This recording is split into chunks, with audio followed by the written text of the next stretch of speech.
కూటమి ప్రభుత్వం అధికారంలోకి వచ్చాక తిరుమలలో పర్యవేక్షణ లోపించడంతో వరుసగా ఘోరాలు జరుగుతున్నాయి. ప్రభుత్వ బాధ్యతారాహిత్యం కారణంగా చివరికి పోలీసులు కూడా మద్యం తాగి విచ్చలవిడిగా కొండపై వ్యవహరిస్తున్నారు అని టీటీడీ మాజీ చైర్మన్ కరుణాకర్ రెడ్డి అన్నారు. తిరుమలలో ఎలాంటి ఘోరాలు జరుగుతున్నాయి కూటమి ప్రభుత్వం వచ్చిన తర్వాత వరుస పెట్టి తిరుమలలోనే ప్రభుత్వం యొక్క బాధ్యతారాహిత్యం కారణంగా చివరకు పోలీసు వాళ్లు కూడా మద్యం తాగి విచ్చలవిడిగా వ్యవహరిస్తున్నారు అని అంటే ఆశ్చర్యం వేస్తుందంటే ఏ రకమైనటువంటి పర్యవేక్షణ కొండ మీద పూర్తిగా కరువయింది. ఎంతసేపు మా మీద పడి ఏడవటం తప్ప గత ప్రభుత్వం అన్ని అక్రమాలు అన్యాయాలు ఘోరాలు చేసినాయి అని చెప్పుకోవటానికి ఈ సంవత్సరం అంతా గడిచిపోయింది.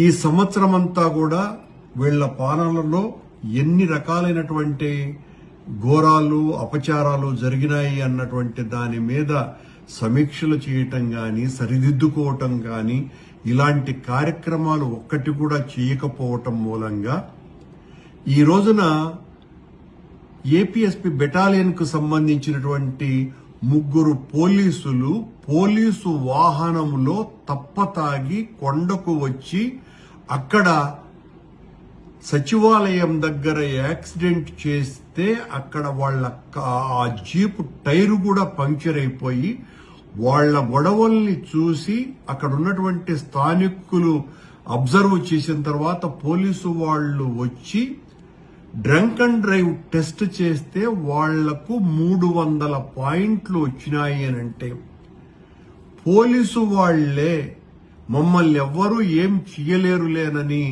కొండ మీద ఈ రకంగా తప్పతాగి వస్తున్నారు అని అంటే ఇక ఏ రకంగా ఈ ప్రభుత్వం ధర్మ పరిరక్షణకు పూనుకున్నది, తిరుమల పవిత్రతను కాపాడాలని నిశ్చయించుకున్నది, గత ప్రభుత్వ ప్రక్షాళన చేస్తున్నాము అని నిరంతరం వాగుతూ కాలం గడిపినారు.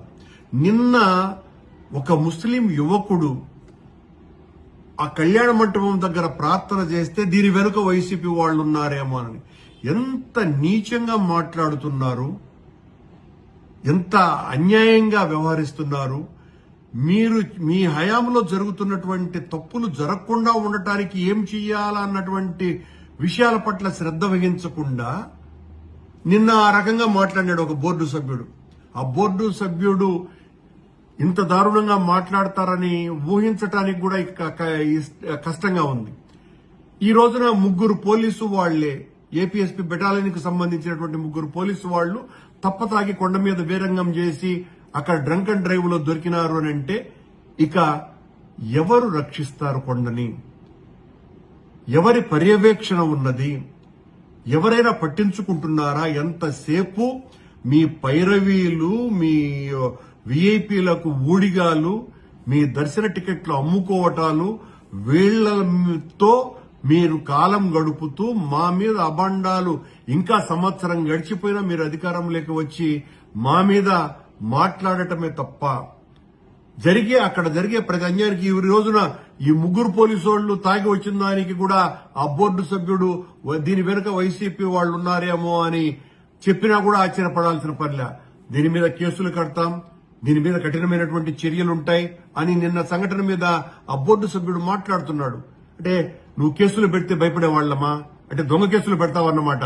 నీ హయాంలో జరుగుతున్నటువంటి తప్పుల్ని సరిదిద్దుకునేటువంటి కార్యక్రమాలు చేయకుండా అక్కడ జరుగుతున్నటువంటి తప్పులని ఎత్తి చూపిన దానికి వైఎస్ఆర్ కాంగ్రెస్ పార్టీ నాయకుల మీద కేసులు పెట్టి జైళ్లలోకి పంపిస్తావా?